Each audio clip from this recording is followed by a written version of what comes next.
Hey guys, in this video I'm going to show you how to add someone to an email thread inside Outlook. If you find this video helpful, please consider to like this video and subscribe to my channel. In saying that, let's just jump straight into the video.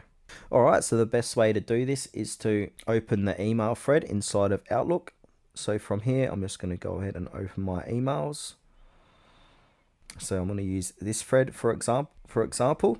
Now, where it says send, just above that, it's going to say to. Go ahead and add that email address you'd like to add into that email thread. So I'm just going to type in test@gmail.com, then hit and click out of it. Then from here, we can continue on with the message and go ahead and click send.